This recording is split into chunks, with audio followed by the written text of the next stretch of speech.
When we first open the cabin door, it feels exciting. There's that fresh scent of clean sheets, the carefully folded towels, the little touches that make us feel like we're stepping into our own private getaway on the sea. But here's the truth. Cruise lines are masters of presentation. Cabins are designed to look cozy and inviting at first glance, but most people don't realize just how small they really are until they start unpacking. On average, a standard interior cabin is only about 150 to 185 square feet. That's smaller than most studio apartments and even tinier than some hotel bathrooms. Yet, the industry knows how to make you forget the size. Strategically placed mirrors, soft lighting, and neatly tucked-in bedding are all tricks used to make a tight space feel spacious. It works so well that many passengers only realize how compact it is once their suitcases are open, their clothes are spread out, and suddenly every inch of space matters. That first impression, as magical as it feels, is carefully crafted to keep us comfortable, but also a little distracted from the reality. Behind the walls, how cabins are really built. Now, here's something most passengers never think about. The walls of cruise cabins aren't built like hotel walls. They're actually thinner, lighter, and designed to maximize space and efficiency rather than luxury. In fact, many of them are made from metal, which is why magnets stick to them, a small trick experienced cruisers use for extra storage. But thinner walls means something else. Sound travels. That's why sometimes you might hear faint voices, the sound of a TV next door, or even a drawer closing in the cabin beside you. The design isn't about privacy. It's about packing thousands of people into a floating city while making sure every inch counts. And because these walls are designed for flexibility, cabins can be quickly reconfigured. A space that's a single large suite on one voyage can be divided into 2 or 3 smaller cabins for the next, depending on demand. It's smart engineering, but it's also a reminder that what feels like your private hideaway is part of a giant, moving puzzle. The illusion of fresh air. Let's talk about those windows and balconies. Passengers often assume every cabin has a view, but the reality is very different. A large number of cabins, sometimes more than half, are interior rooms with no windows at all. Cruise lines call them inside cabins, and while they're cheaper, they can feel a little claustrophobic for first-timers. To make up for it, some ships now use virtual balconies, which are essentially floor-to-ceiling screens showing a live feed of the ocean outside. It feels high-tech and exciting, but it's still just a screen. Even with real balconies, the experience isn't as private as it looks. If you're out enjoying the sea breeze, chances are your neighbors can hear your conversations, and in some cases, even see parts of your space. That sense of seaside escape is more of a shared experience than a private retreat.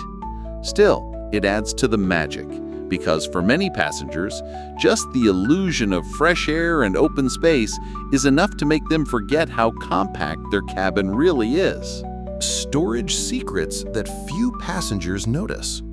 One of the biggest surprises for new cruisers is how cleverly cabins hide their storage. At first glance, it looks like there's hardly any room for luggage, but then you start noticing the little details. The space under the bed designed specifically to slide suitcases, the shelves behind mirrors, the pull-out drawers tucked into the most unexpected corners. This isn't just convenience, it's necessity. When you have thousands of passengers bringing bags filled with clothes, shoes, and souvenirs, the cabins have to work like puzzles. Many passengers never even realize how much space is available.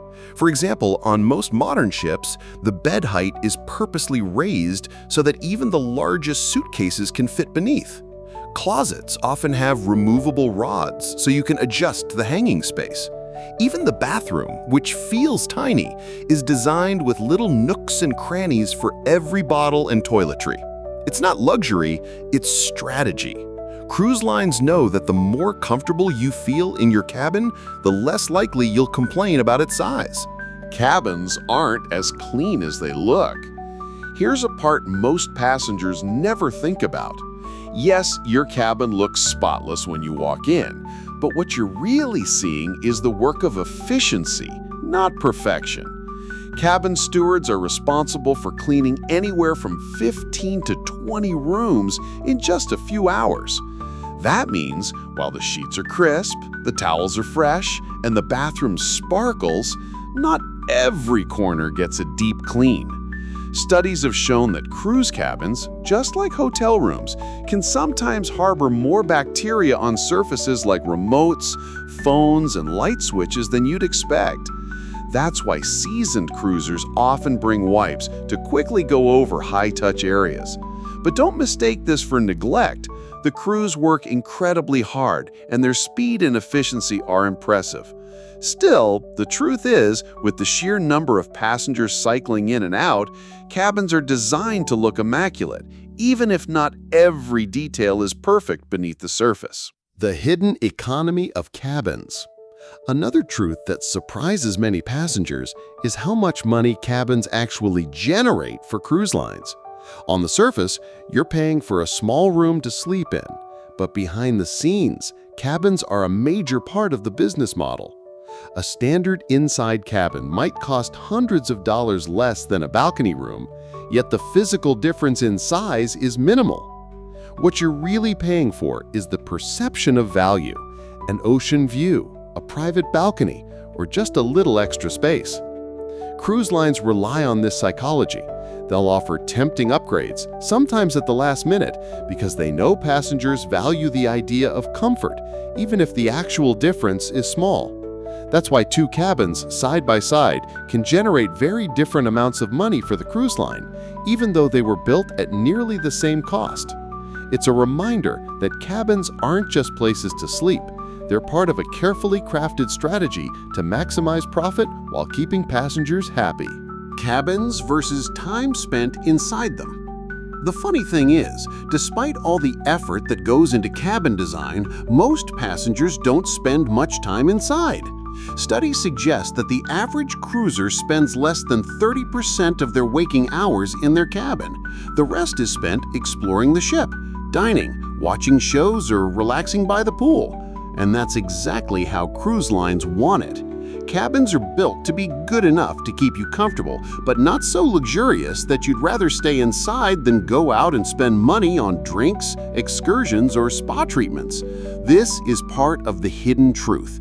The cabin is just one piece of the cruise experience, not the centerpiece. As soon as you step outside, the ship itself becomes the attraction. The restaurants, the entertainment, the shopping, all of these are designed to pull you away from your room and into spaces where you'll spend more. The cabin may feel like the heart of your trip when you first arrive, but by the end of the journey, most passengers realize it's just a small part of the adventure. The bigger picture. What cabins reveal about cruising? When we put all these truths together, cabins tell us something important about cruising. They're small, sometimes noisy, and designed for efficiency rather than luxury. They look fresh, but aren't always spotless in the way we imagine. They're priced not just by size, but by the value we think we're getting. And yet they work.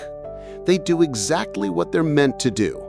Give us a comfortable place to rest between all the excitement happening on the ship.